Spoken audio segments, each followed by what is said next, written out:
Detectives didn't suspect Chris Watts at first. They listened. And then he said something about his missing pregnant wife and two children that didn't belong in the timeline yet. One detail that only the person involved could know. This detail told them this wasn't a disappearance. It was a murder.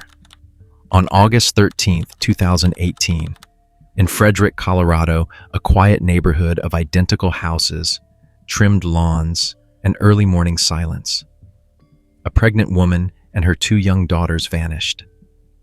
There were no signs of a struggle, no forced entry, no shattered version of normal, only silence. Later that day, the husband stood in the driveway and told the police he had no idea where his family had gone. Within days, that calm explanation would begin to fracture. Small details would surface. Words spoken too early, certainty where there should have been confusion, and the truth, when it finally emerged, would prove to be far more disturbing than anyone could have imagined. Chris Watts and Shanann Razuchek first met in 2010. Their relationship progressed quickly, and they were married on November 3rd, 2012. In the years that followed, they built a family together. Their first daughter, Bella, was born in 2013. 2 years later, in 2015, they welcomed their second daughter, Celeste, known to family and friends as Cece. The family eventually settled into a 5-bedroom home in Frederick, Colorado, located in a newly developed suburban neighborhood. The house reflected the life they were building: room for children, space for growth, and the appearance of long-term stability. Chris Watts was employed by Anadarko Petroleum, working in the oil and gas industry. His job required early mornings and long hours, but provided financial stability for the household. Shanann worked from home as a sales representative for Lavelle, a multi-level marketing company. Her work allowed her to remain closely involved in her children's daily routines while contributing to the family's income. At the time of her death, Shanann was 15 weeks pregnant. The couple was expecting a son, whom they had already named Nico Lee Watts. At approximately 1:48 a.m. on Monday, August 13, 2018, Shanann Watts returned to Frederick, Colorado after a business trip to Arizona. She was driven home from the airport by her friend and colleague, Nicolay Utoft Atkinson, who later stated that Shanann appeared tired, but otherwise normal when she was dropped off. When Shanann entered the house, Chris Watts was inside with their two daughters, Bella and Celeste. He had remained at home with the girls throughout the weekend while Shanann was away. That morning passed without incident, at least on the surface. Later that day, Shanann failed to attend a previously scheduled obstetrics and gynecology appointment, an absence that immediately stood out to those close to her. She was also unresponsive to text messages from Atkinson, which was unusual given her usually consistent communication. As the hours passed, concern grew. When Shanann additionally failed to appear for a business meeting, Atkinson's concern escalated into alarm. At approximately 12:10 p.m., she drove to the Watts residence to check on her. At the house, Atkinson rang the doorbell and knocked repeatedly. There was no answer. Her calls and messages to Shanann went unanswered. The house appeared quiet and still. Atkinson contacted Chris Watts, who was at work at the time, to ask if he knew where his wife and children were. Receiving no clear explanation, she then contacted the Frederick Police Department to report Shanann Watts and her two daughters missing.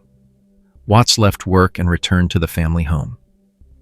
At approximately 1:40 p.m., a Frederick police officer arrived at the Watts residence to conduct a welfare check after a report that Shanann and the children could not be reached. Watts met the officer at the home and voluntarily consented to a search of the property. Inside, the house appeared largely undisturbed. The family dog was found inside the home, unharmed and moving freely, an immediate indication that the household routine had been interrupted, but not violently disrupted. There was no sign of Shanann. There was no sign of Bella or Celeste. As officers continued through the house, several personal items drew attention. Shanann's purse was discovered inside the home. Inside the purse were her keys and her medication. Shanann's close friend, Nicole Atkinson, later emphasized the significance of this discovery, stating that Shanann would never leave her purse behind, particularly because her lupus medication was always kept inside it. As the search continued, Shanann's cell phone was located wedged between the cushions of the living room couch. In the garage, Shanann's car remained parked, untouched.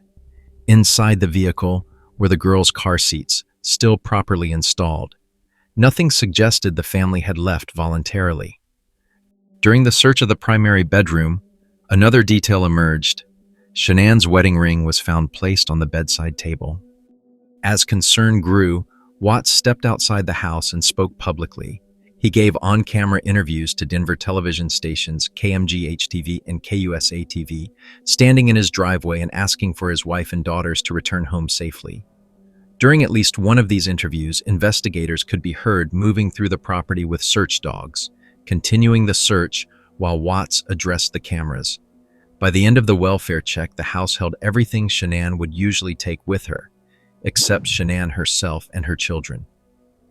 By the next day, August 14th, the search for Shanann Watts and her daughters intensified. After more than 24 hours with no contact and no verified sightings, Shanann Watts, Bella, and Celeste were officially declared missing. At that point, the Colorado Bureau of Investigation, CBI, formally joined the case, signaling that authorities no longer believed this was a routine missing persons report. Shortly afterward, endangered missing person alerts were issued statewide for all three, distributing their names, descriptions, and photographs across law enforcement networks and public channels. Throughout this period, Chris Watts maintained that he had no idea where his family was. He told investigators that the last time he saw Shanann was at approximately 5:15 a.m. on Monday, August 13th, when he left the house for work. According to his account, Shanann was still inside the home with the children when he departed. The following day, August 15th, 2018, the investigation expanded again. The Federal Bureau of Investigation, FBI, joined the search effort, adding federal resources and personnel to the case.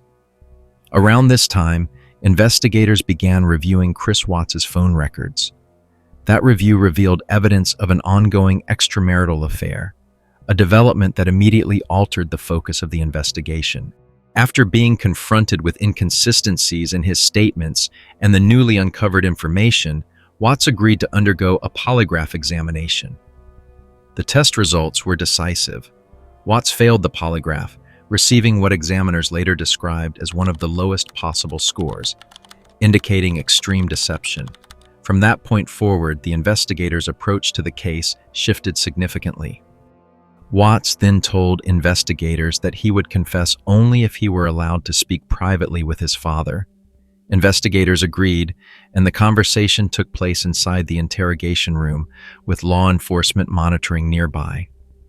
After speaking with his father, Watts began to admit responsibility for the unaliving. He stated that he had strangled Shanann following a confrontation inside their home.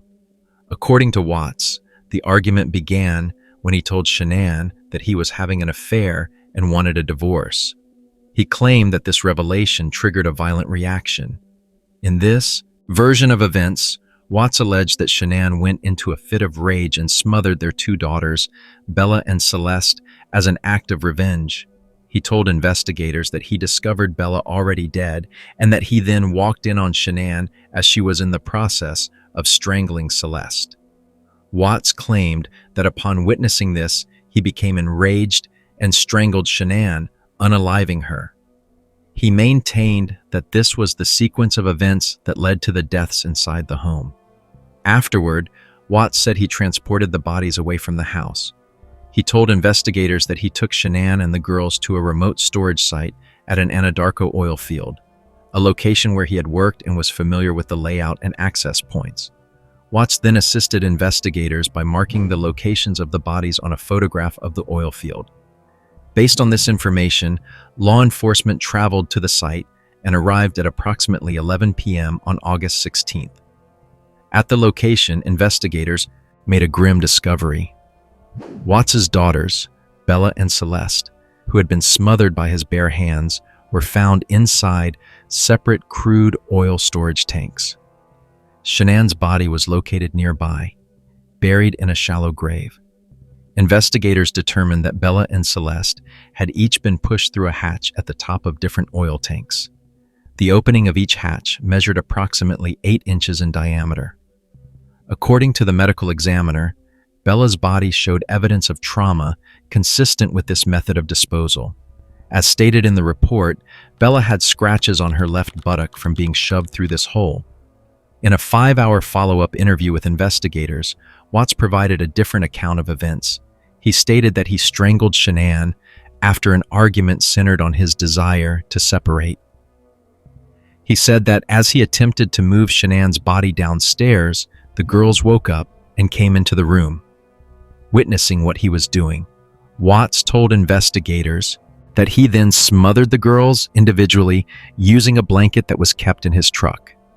After unaliving them, he transported all 3 bodies to the oil field site and disposed of them there.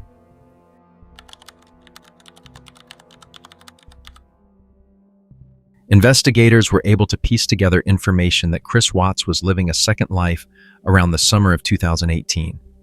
In June, he began a relationship with Nicole Kessinger, a co-worker at Anadarko Petroleum, where Chris worked as an oil field operator. Nicole was contracted in a safety and environmental role, and their paths crossed regularly at work. The relationship escalated quickly. They exchanged frequent text messages, spoke on the phone for hours, and met in secret, often while Shanann was away visiting family in North Carolina with the children. Chris told Nicole that his marriage was ending. He described himself as separated. He claimed he was sleeping in the basement.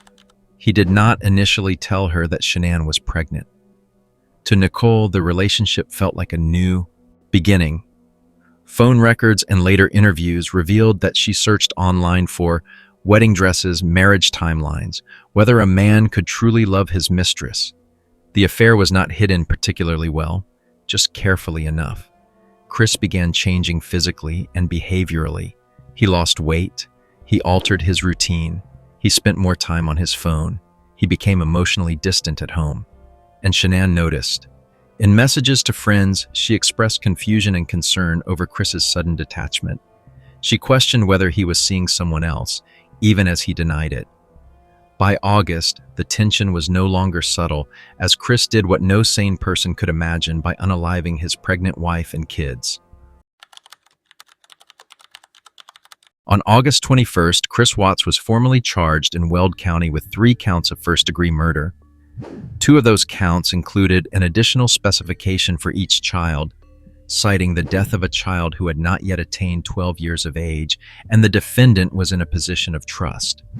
He was also charged with unlawful termination of a pregnancy, reflecting Shanann Watts's 15-week pregnancy at the time of her death, and 3 counts of tampering with a deceased human body related to the disposal of the victim's remains.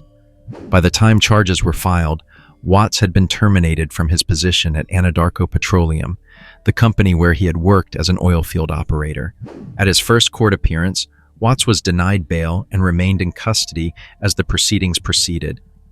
On November 6th, Watts formally pleaded guilty to all charges, including the unaliving of his wife and children. The death penalty was not sought by the Weld County District Attorney's Office, following a request from Shanann Watts' family, who publicly stated they did not wish for any additional loss of life. Shanann's family expressed support for the decision to accept the plea agreement, citing a desire to bring the case to a conclusion without further legal proceedings. On November 19th, Chris Watts was sentenced in Weld County District Court to 5 life sentences without the possibility of parole. 3 life sentences were ordered to run consecutively. 2 life sentences were ordered to run concurrently. In addition to the life sentences, Watts received 48 years for the unlawful termination of Shanann Watts' pregnancy, 36 years for the 3 counts of tampering with a deceased human body. The sentencing brought the criminal case to a close, ensuring Watts would spend the remainder of his life in prison with no opportunity for parole. On November 29th, Colorado authorities released surveillance footage captured in the early morning hours of August 13th on a neighbor's security camera, which showed Watts, hours after he unaliving his wife and daughters, loading a gas can into the bed of his pickup truck, and then backing the vehicle into his garage. Police believe that he was transporting the bodies of his family to the remote oilwork site where they were later discovered. This was shortly after Shanann was seen returning home from a business trip and proved that she never left the home with their daughters the day they disappeared, as Watts had claimed to police. On December 3, 2018, Watts was moved to an out-of-state location due to security concerns. On December 5th, he arrived at Dodge Correctional Institution, a maximum security prison in Waupun, Wisconsin, to continue serving his life sentences.